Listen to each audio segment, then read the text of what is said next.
আলাইকুম, আমি ডক্টর নুসরাত জাহান দৃষ্টি কাজ করছি sexual health educator, clinical councillor বা ক্লিনিক্যাল সোশ্যাল ওয়ার্কার হিসেবে। পুরুষদের দুর্বলতা যা রেকটাল ডিসফাংশন বা লিঙ্গ উত্থানজনিত সমস্যা হিসেবে পরিচিত। এটা মূলত দেখা যায় পুরুষরা সহবাসের সময় যখন পুরুষ লিঙ্গ স্ত্রীর যোনিপথে প্রবেশ করতে যায়, ঠিক পূর্বে দেখা যায় লিঙ্গ উত্থান হয় না, সেটা বিভিন্ন কারণে, এবং সেই ক্ষেত্রে দেখা যায় ওই সময় দুর্বলতা কাজ করছে এবং পরবর্তীতে তার সহবাসে সমস্যা হচ্ছে। এটাই মূলত পুরুষের দুর্বলতা হিসেবে পরিচিত। যাদের লিঙ্গ উত্থানজনিত সমস্যা রয়েছে কিংবা যৌন সমস্যা রয়েছে তাদের জন্য ভালো একটি সাপ্লিমেন্ট অথেন্টিক মাকা রুট, অশ্বগন্ধা এবং জিনসেং ক্যাপসুল পেতে যোগাযোগ করুন ভার্চুয়াল ক্লিনিকের ফেসবুক পেজে।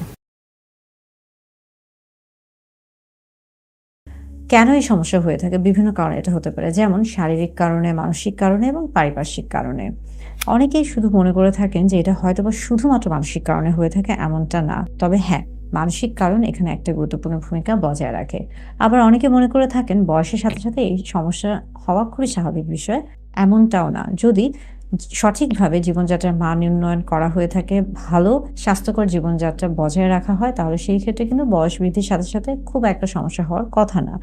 আরেকটা বিষয় হলো, অনেকে বিভিন্ন ধরনের স্বাস্থ্যগত ঝুঁকিতে থাকেন কিংবা অনেক ধরনের কোমরবিড কন্ডিশনে ভুগে থাকেন, যেমন ডায়াবেটিস, উচ্চ রক্তচাপ বা হৃদরোগের বিভিন্ন ধরনের সমস্যায় ভুগে থাকেন। সেই ক্ষেত্রে অনেক ধরনের হয়তোবা ওষুধ তাকে সেবন করতে হচ্ছে এবং সেখানকার ওষুধের যে পার্শ্ব প্রতিক্রিয়া থাকে সেখান থেকে এমনটা হতে পারে।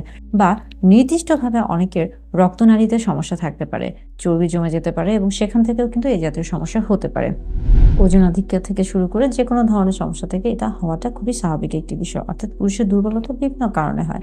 যদি মানসিক দিক থেকে বলে থাকি, যে যেহেতু প্রত্যেকটা জিনিসই একটার সাথে একটা সম্পৃক্ত, সেই ক্ষেত্রে কর্টিসল হরমোন যখন বেড়ে যাচ্ছে তখন সেক্স হরমোন, টেস্টোস্টেরন কমে যাচ্ছে এবং যার ফলে কিন্তু একজন পুরুষের এই যে সমস্যা অর্থাৎ দুর্বলতা, এটা কিন্তু পরিলক্ষিত হচ্ছে।